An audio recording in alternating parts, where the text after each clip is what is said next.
Colorado Territory, September 1871. The man tied her to a wagon wheel like she was nothing more than a sack of beans, and then tried to trade her for a barrel of flour and 2 sacks of oats.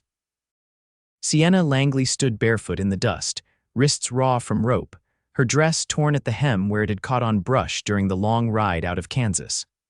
Her voice had gone hoarse from shouting hours ago. Now, she just watched from under tangled dark hair as her husband bartered her away like spoiled meat. "I told you, she is no use to me now," Earl Langley said, spitting into the dirt. "She lost the baby, and I need goods to get across the pass before snow comes." The trader at the outpost scratched his grizzled chin, glancing toward Sienna, his mouth twisted in something between pity and disgust. She wanted to scream, but there was no breath left in her for it. Earl had dragged her across 3 states, called her barren, useless. She had buried their stillborn son with her own hands 3 weeks ago near the Cimarron River. Earl had not stayed for the prayer, said the ground was too dry and the child too small to matter. The trader finally shook his head. "I do not trade for people. She is my wife," Earl snapped. "Mine to give." Sienna closed her eyes. She had stopped counting how many times he had said that. But then, from behind the trader's supply shed, a man stepped forward on the wooden porch. He was tall and lean, the kind of man who moved like he knew the land better than he knew people. His shirt sleeves were rolled, his hat low over steady eyes the color of storm-soaked soil. His voice, when it came, was calm and even. "I will pay twice what you are asking," he said. Everyone turned to look at him. Earl narrowed his eyes. "Double, flour, oats, and 2 rifles. You take it and leave the woman." The trader stepped aside, uneasy but not stopping it. Earl's greed lit up across his face. Sienna's heart thudded, confused. She stared at the stranger. "You are serious?" Earl asked. The stranger nodded. "Take the goods and go." Earl did not think twice. He untied Sienna with one yank, tossed her forward like garbage, and grabbed the rope of his mule. "Good riddance," he muttered, spitting again. Sienna did not fall. Somehow she stayed on her feet, though her knees buckled. She did not run to the stranger. She just stood, silent, waiting. The man did not come close. He looked to the trader. "Get her water and a blanket." Then finally he turned his gaze to her. "You are safe now." Sienna watched him warily. "Why would you do that?" "Because no one should be traded for supplies," he said simply. "Not ever." She studied him. Dust lined his jaw and his clothes were worn thin, but there was no lie in his voice. "What is your name?" she asked. "Porter Duvall," he said. She nodded. "Sienna." They did not shake hands. They just stood there in the quiet as Earl faded into the trees with his mule and supplies. That night, Porter made camp behind the outpost, setting up a blanket and small fire. Sienna sat across from him, a tin cup in her hands, still stiff from fear. She had not spoken much. He did not push. "I have no money," she murmured finally. "No family left. You wasted your food and rifles." "I did not waste anything," he said, his voice low. "I did what was right." She looked at him for a long time. "You do not even know me." Porter tipped his head. "I know you were crying when he dragged you in. I know you stayed upright even when he tried to shame you. That tells me more than enough." Sienna looked away, overcome. She had not cried since the baby. She had not been allowed to. "I do not know where to go from here," she whispered. "There is a place near Gunnison," he said. "I have a small homestead, nothing fancy, but it is safe. You can rest there until you figure out what is next." "Why?" Porter stirred the fire. "Because I want to help, that is all." She nodded slowly. They traveled 2 days together. Sienna rode his spare horse, a gentle bay named Hazel. She said little, but every night Porter gave her space. Every morning he handed her coffee without a word. She started watching him, how he checked the horse's hooves, how he always built the fire downwind of camp, how he never looked at her too long or spoke too loud, like he knew she was still shaking inside, even if she hid it well. It was the 3rd day before she asked, "Why do you live alone?" Porter shrugged. "My wife died 5 years ago. Fever took her and our boy."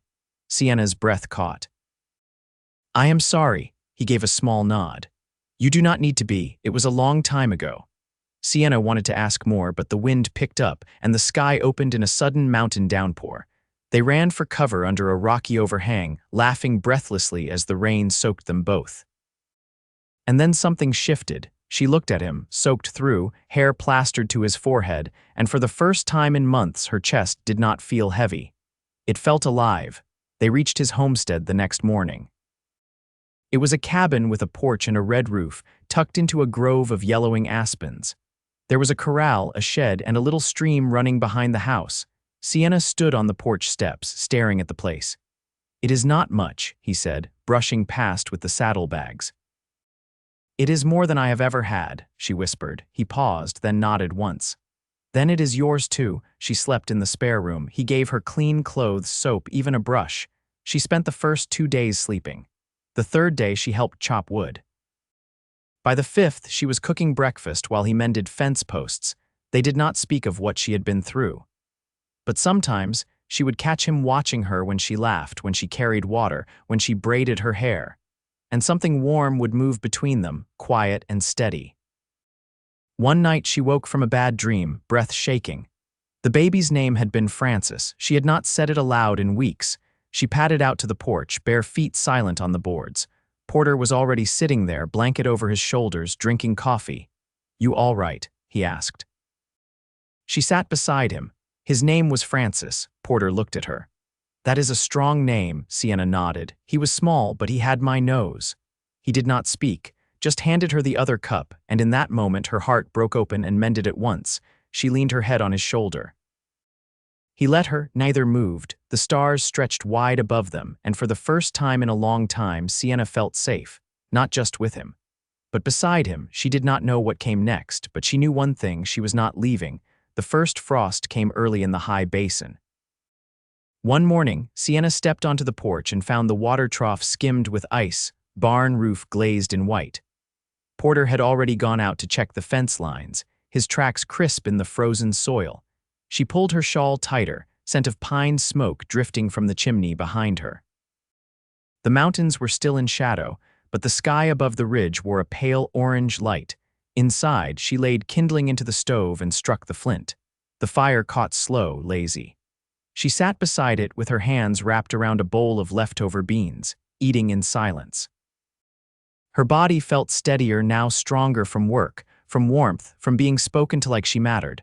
A knock at the door startled her.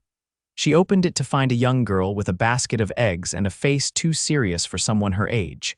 "Mr. Duvall said you might take these," she said, holding out the basket. Sienna took it carefully. "Thank you." The girl nodded, then hesitated. "He helped my pa last winter when our barn roof collapsed. Folks around here don't forget things like that." Sienna glanced toward the pasture, where Porter's horse stood tethered. "He don't talk much about himself. Doesn't need to. He just does what's right." After the girl left, Sienna set the eggs on the shelf and stood staring at them for a long moment. Kindness came hard to her now. It always felt like something that might vanish if she looked too close. That afternoon, she found Porter at the creek, sleeves rolled, trousers soaked to the knee, hauling stones from the bank. He looked up, wiping his forehead with the back of his arm. "You need something?" he asked. "I want to help." He nodded toward a pile of rocks. "Those need to go upstream. I'm building a barrier for the runoff. Keeps the lower pasture from flooding come spring." She didn't hesitate. Boots half sinking in the mud, she picked up a stone and followed him. They moved in rhythm, not talking much, the sound of water rushing around their legs. After a while, she asked, "Do you ever miss it? Town life?" He squinted at the horizon. "Too many people, too many voices. I like knowing what each day holds." Even when it's hauling rocks in freezing water, a smile tugged at his mouth. Especially then. They worked until dusk painted the valley in gold. Back at the house, she lit the lamp while he hung their wet clothes near the stove. His shoulders were wide, skin browned from sun, and when he glanced at her through the lamplight, her chest gave a small, startled twist. She turned away, embarrassed. He didn't press. Later, she found him sitting on the porch rail, sharpening his knife with slow, even strokes. "I've been thinking about planting," she said, easing down beside him. "Too late for this year." "I know, but next spring. Carrots, maybe." "Beets," he looked over, expression unreadable. "Planning to stay," she hesitated. "Then, if you'll have me," his hand stilled on the blade. "This place is yours as much as mine, Sienna." She nodded once. A breeze lifted her hair. He tucked one strand behind her ear, fingers brushing her cheek. She didn't flinch. I never thought I'd feel safe again, she said, voice low. You are, he answered. She leaned into his palm. He didn't pull away. That night, she slept without waking. By late October, the ridge behind the homestead wore its gold in silence, the aspens thinning with each wind that passed over the peaks. Sienna spent her mornings in the narrow garden bed Porter had cleared behind the cabin, turning the soil with a short-handled spade, her dress hitched at the hip and her boots caked in earth. The work steadied her, gave her hands something to do while her thoughts found quiet. One morning, Porter rode out before dawn to help a neighbor with a calf stuck in the river bend. He left a note scratched in charcoal on a scrap of flour sack pinned to the door, back before dark. Keep the lantern lit. She read it twice, then folded it carefully and tucked it into the pocket of her apron. By midday, clouds had gathered low and heavy, the kind that spoke of snow before the week's end. Sienna brought in the wash early and set about mending a frayed quilt Porter had said belonged to his mother. The fabric was soft with age, the threads faded to sky and wheat and rust. As she stitched, she thought about the way he always folded his hat before setting it down, like it was something sacred. How he never said more than he meant, and never less than he should. Near sundown, hoofbeats came slow and unfamiliar up the path. She stepped out, lantern in hand, heart climbing high in her chest. A man dismounted older with a jaw like a broken fence post and eyes that never settled in one place. His coat was too fine for a rancher, his boots too clean. You Sienna Langley? He asked. She didn't answer. He reached into his coat, slow. Got a message from Kansas. Name's Brigham. I work for a law office out of Dodge. She didn't move. Your husband's dead. He said it like he was ordering coffee. Shot outside a saloon, cards and whiskey. The cold touched her collarbone. She didn't blink. Brigham shifted his weight. He had debts, lots of them, but no property, no kin willing to take it on, which means you're clear, free as a fence post. She stared at him, chest hollow. He held out a folded letter. Legal notice, yours to keep. She took it, her fingers steady. Brigham tipped his hat. Sorry for your loss, ma'am. She closed the door after him without a word. Inside, the fire had burned low. She sat beside it, letter unopened, the paper warm from her hand. She didn't cry, didn't feel much at all. Just a slow, strange release, like a rope finally going slack. Porter returned just after dark, coat damp with river spray and a cut along his forearm where a branch had caught him. He stepped inside, brushing snowflakes from his shoulders. You all right? He asked, voice low. She looked up at him, eyes sharp. He's dead, Porter's brow pulled.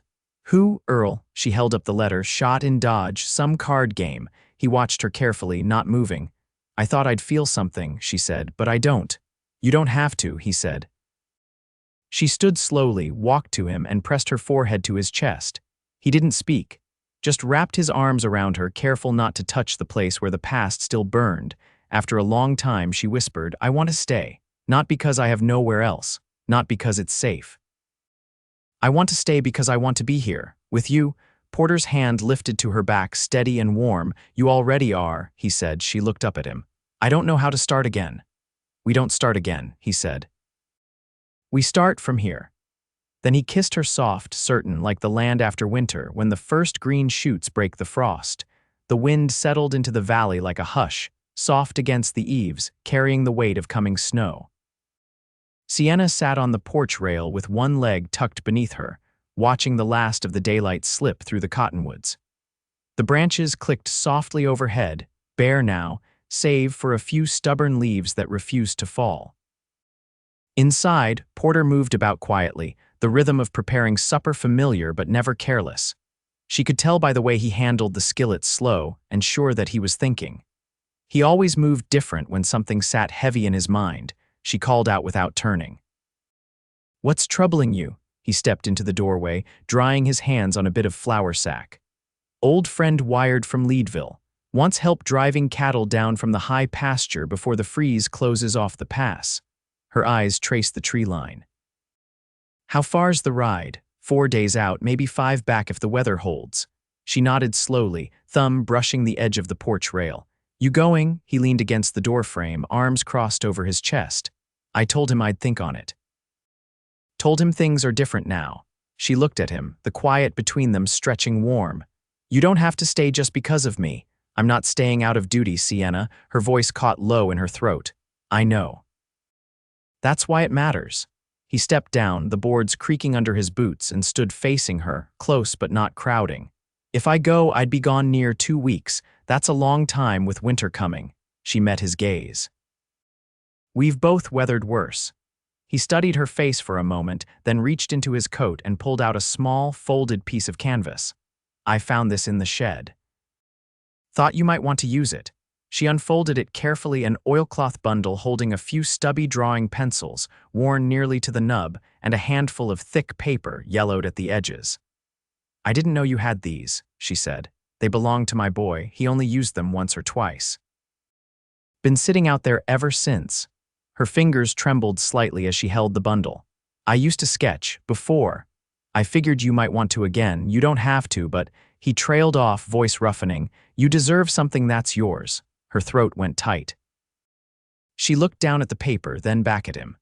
Thank you. He nodded, then cleared his throat. If I do ride out, I'll leave the rifle loaded and the barn locked. You'll have enough wood, and I'll show you where I keep the spare lantern oil. I can manage, Porter. You don't need to worry. I know you can. He looked at her with a kind of quiet pride. That's not why I worry. She didn't answer right away. Instead, she reached up and rested her hand at the center of his chest, over the fabric of his shirt where the heartbeat was steady beneath. Come back, she said, his hand covered hers, rough against soft. I will. They stood like that until the lantern inside flickered low. Then she stepped down and followed him in. That night, she sat at the table long after he'd gone to bed, the oilcloth bundle open before her. She didn't draw anything yet. Just ran her fingers over the worn pencils and let herself imagine what she might try when morning came. The next day, he packed a roll of jerky, coarse bread, and a tin of beans into his saddlebag. She tied a red scrap of fabric around the strap, just above the buckle. For luck, she said. He looked at it, then at her. I'll keep it close. She walked with him to the gate, no tears, no trembling. Before mounting, he reached for her hand. You've changed this place. Sienna smiled, soft and certain for the first time in years. You gave me room to. He kissed her then, not hurried, not shy. It was the kind of kiss that didn't ask for anything more than what had already been given. When he rode out, she stood by the fence until he disappeared behind the ridge, then turned back toward the house. There was wood to stack, a coop to mend, and a blank page waiting on the table. She had work to do, and she had someone worth waiting for. The snow came down quiet. The morning porter returned fine flakes, drifting straight from a sky the color of tin. Sienna had risen before dawn, fed the chickens, and lit both lamps in the front windows. She wasn't watching the road, not anymore. She was kneading dough at the kitchen table, palms dusted in flour, breath steady. His boots hit the porch just after midday. She didn't run to him. She didn't have to. He opened the door and she was there, her apron wrinkled, her face flushed from the oven's heat. He set his hat on the peg and took her hand without a word. You're late, she said. He reached into his coat pocket and pulled out a folded square of oilskin. Held back by a river that rose 2 feet overnight, but I brought you this. Inside the cloth was a tin of pigment chalks, blue, green, ochre, and a soft rust red. She touched them like they might vanish. There was a shop near the feed co-op, he said. Figured you'd have use for more than pencil stubs. She looked up at him, heart thudding hard against her ribs. You remembered. I remember everything you tell me, Sienna. She set the chalks gently on the table, then reached up, rested her hand behind his neck, and kissed him. Not soft like before, but with the fullness of a heart no longer holding back. He pulled her close, his arms around her waist, the warmth of him chasing off the cold that had crept in with the snow. That night they sat by the fire, her head resting against his shoulder, her feet tucked beneath his leg. He told her about the cattle run, how one steer got spooked and broke loose, how a young rancher from the valley rode harder than he needed to prove he could. She listened, not for the story, but for the sound of his voice saying things that didn't carry weight, just the ordinary company of someone who'd come back. She asked, do you miss it? The riding, the open days? I've had enough of days that don't end in a warm room, he said. Enough of nights spent on dirt with no one waiting. She traced the scar at his elbow where he'd once caught barbed wire. I don't know if I'll ever be someone easy to wait for. You're someone worth waiting for, he said. That's different. Winter settled in with full hands. The sky stayed low most days, and the wind carried a bite that curled into every corner of the cabin. They worked side by side splitting logs, hauling water, mending the lean-to roof when it groaned beneath the weight of snow. At night, she drew in silence while he read aloud from a book of old trail journals he'd found in a trunk. They didn't speak of Kansas anymore. They didn't need to. In February, Sienna stood on the back porch, breath clouding, and turned toward him with her arms crossed over her belly. "I'm late," she said. He set down the sack of feed he'd been carrying. "How late?" 4 weeks. He didn't speak at first, just stepped across the snow-packed yard, took her hands in his, and pressed his forehead to hers. "I didn't think I'd ever get to hope again," she said. "We'll build a life around it," he said. And they did. Spring came late, but steady. The river swelled and then calmed, and the trees broke into bud. Sienna planted carrots and beets in the garden Bed Porter had widened with a spade. He built a new rocking chair for the porch, carving her initials into the armrest with a pocket knife worn smooth with years. In July, she bore a daughter with dark hair and a mouth shaped like Porter's. They named her Clara. She was born in the quiet hours before dawn, with the sound of rain against the shutters and Porter's hand wrapped around hers. "You did this," he whispered, brushing her damp hair back. "You made her."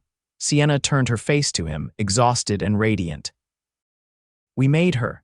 They raised Clara with both hands. When she cried, Porter walked her beneath the trees. When she laughed, Sienna drew the sound in quick lines and soft color. The garden grew full again. The fence stayed mended. The roof held through every storm. By the time the girl learned to walk, the valley knew her as Porter's child and Sienna's heart. No one asked about Kansas. No one remembered Earl Langley. He was a name lost to distance, to time, to the same wind that once carried Sienna westward toward a life that had not yet begun. She had begun it here. Years passed like pages turned slow. They never left the homestead. They didn't need to. Sometimes Porter still rode to help neighbors, and sometimes Sienna still woke from dreams that left her breathless. But he always came back, and she never woke alone. Clara grew tall and sure, her hands calloused from harvest, her laugh echoing across the pasture just like her mother's had once done, only in silence. She learned to sketch beside the fire, chalk dust on her skirts, her brow furrowed in concentration. One evening, with the sun gold behind the hills and the first chill of fall brushing the air, Sienna stood on the porch with Porter, his arm around her waist, her head against his shoulder. "You ever think we'd end up here?" she asked. "I didn't think I'd end up anywhere," he said. They watched their daughter chase a chicken across the yard, her boots too big and her braid unraveling. "I was traded for grain once," Sienna said quietly. "Now I have everything I ever wanted. And no one could ever name your worth," Porter said, kissing her temple. They stood like that until the stars rose, until the porch lantern flickered, until the last of the light slipped behind the ridge, and they stayed. Always together.